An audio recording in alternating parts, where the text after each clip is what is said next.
Breaking news, IPOB, DSS torturing Nnamdi Kanu in custody.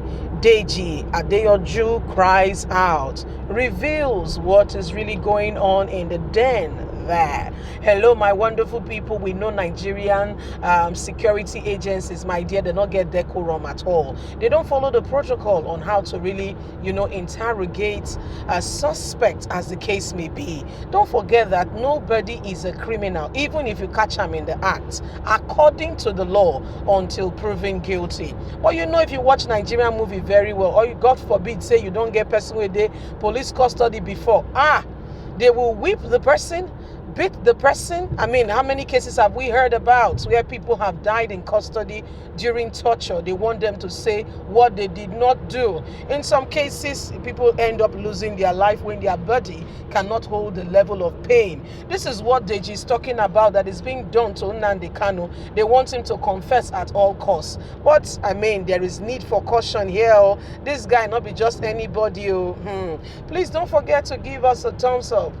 Subscribe if this is your first time. Let's get all the details.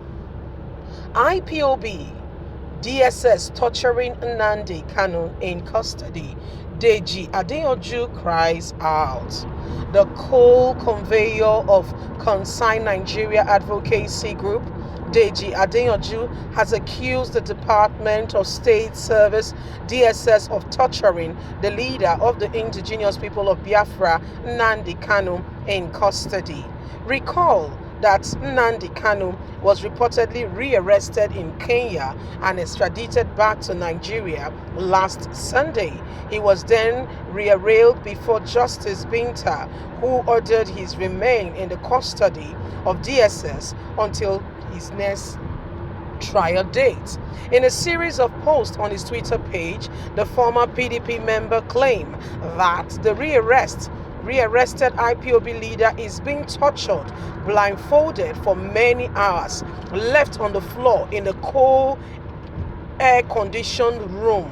Deji Adeyanju urged Kanu's lawyer to pray the court to transfer Nnamdi Kanu to a prison facility during his next adjournment date. He wrote, Kanu's lawyer must insist that he be transferred from the DSS custody to prison or the next court dates. To avoid the violation of his human rights that DSS is currently carrying out on him.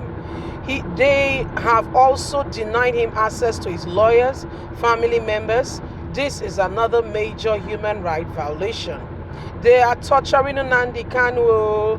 They blindfold him for hours, leave him on the bare floor in a cold, air-conditioned room, subject him to all form of degrading treatment. This is grave violation of human rights, against torture and other cruel, inhuman behavior, treatment being given to Nnamdi Kanu. I know what I'm talking about. I've been there. I understand what is going on right now. They are torturing Nnamdi Kanu. Something must be done fast. My people, now so the matter they reach, they expose waiting they go on for DSS. Don't forget that Deji himself has also one time been held by Nigerian government, and he knows exactly what he's talking about. These are people without human feeling or sympathy. They do as they please because they are larger than life. Yes, they are in the position right now. But they forget one thing, that the truth of the matter is no human being is God.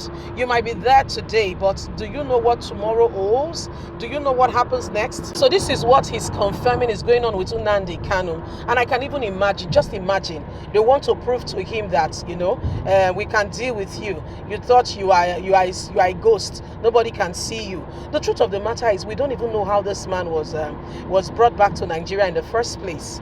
You see, if you listen to our news on Apple Line Media, please go to video and see for yourself the verdict Lai Mohammed gave. In fact, he was saying he was parabolating himself on private jets, wearing Jojo and Manny. He was naming all Nigerian government. I mean, they don't have what we call decorum at all. I mean, if you see how people are tortured at times, you wonder truly, really, if there is rule of law in Nigeria. You come to a policeman in fact is a boss of his own. He will tell you, you want to try me, Abi? You want to show yourself, Abi? Before you know it, they can just shoot someone on the foot. No questions asked. Anything happen, they will report that you are a criminal. If you die in the process and you don't have anybody to speak for you, they say, he's a criminal. Unless you have somebody in authority, in power, that comes and say, no, this is not it. That's when the policeman. So you see, and funny enough, if you look at the whole thing, most of those people are Christians, are Muslims. They say they have some form of godliness in them. What I mean by that is they have they believe that there is a supreme being, but yet their disposition and their attitude and their way of life and everything they do not reflect that at all. He does not reflect it one bit. So how do we really, when will Nigeria be better? Somebody is in police custody. He's supposed to be there, put under, just be in where he's supposed to be until, the next court date. If something happened, if he dies for the time, what will they say? They will tell you he was trying to escape again. And guess what?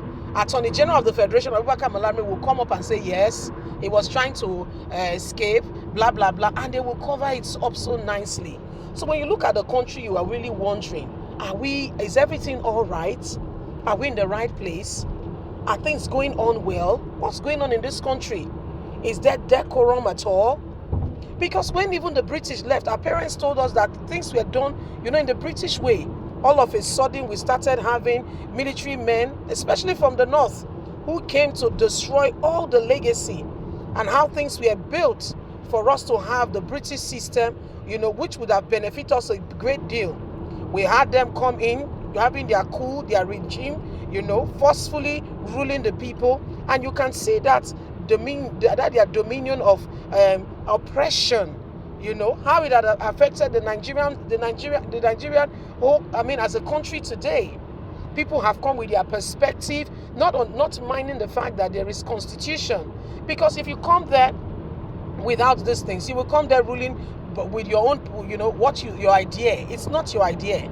You are running a nation with people who are intellectuals, professionals, who are masters in their field, what they do.